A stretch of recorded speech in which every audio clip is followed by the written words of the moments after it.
Врие ли? Не да врие, загорено е.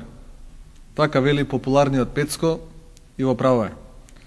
Владата на Република Македонија на вчерашната седница донесе одлука за намалување на платите во јавното здравство. Истиот ден, кога прогласија крај на рецесијата, удрија по джебот на граѓаните. Не барајте логика, почитувани граѓани. Таа од поодамна не е квалитет на македонската влада. Се намалува и капитацијата на матичните лекари за 10% и за стоматолозите за 18%. Се намалуваат и месечните примања на здравствените работници. Се најавува згаснување на здравствените домови во внатрешноста, намалување на управните одбори, но затоа пак во клиничкиот центар, за да не се признае промашената здравствена политика, се задржуваат и двата директори и управните одбори и покрај изготвениот елаборат од Министерството за здравство, кој укажува на потребата од итна интеграција на функциите на клиничкиот центар и напуштање на деструктивната преродбеничка авантура. Господине Османи, не ви е јасно? Не проаѓа. Дали банкротот на јавното здравство е првиот чекор кон прогласување на банкрот на македонската држава? Сето ова, почитувани граѓани, се прави повторно во отсуство на премиерот. Тој веројатно прв пат слуша, како и за сите други непријатни работи. Таман здравствените работници се опоравија од шокот и доценето на платите, кои ги примија околу 20 во месецот, ги чека уште една непријатна честитка на македонската влада. Како ќе им објасните, господа од владата, на своите граѓани, дека во година, кога правите спектакуларен тендер за медицинска опрема во вредност од 100 милиони евра, со сомневање за фантастична провизија од 28 милиони евра, немате пари за основните функции на државата, како што се платите на работниците. Не сметате дека е неморално?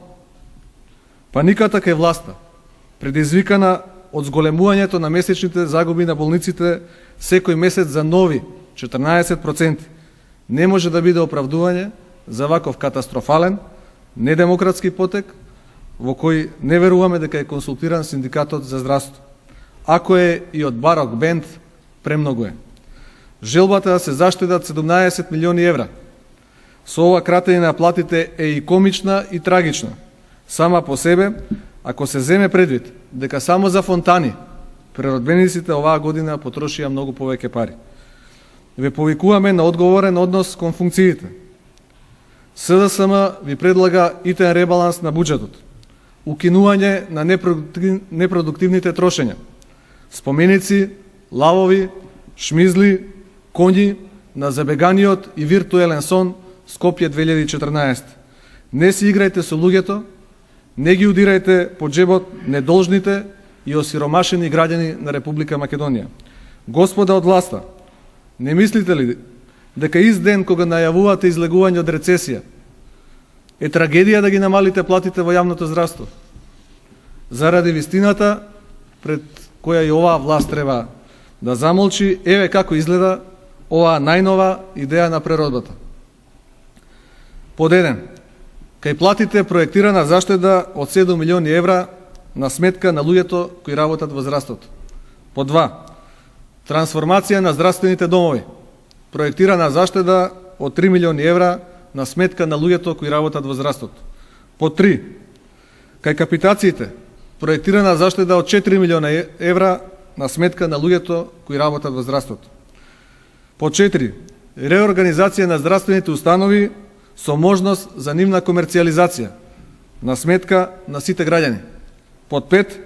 Комисии во фондот за 10 најскапи лекови на сметка на пациентите. Вкупно 1 милијарда денари, помалку за народот, повеќе за неразумни трошоци.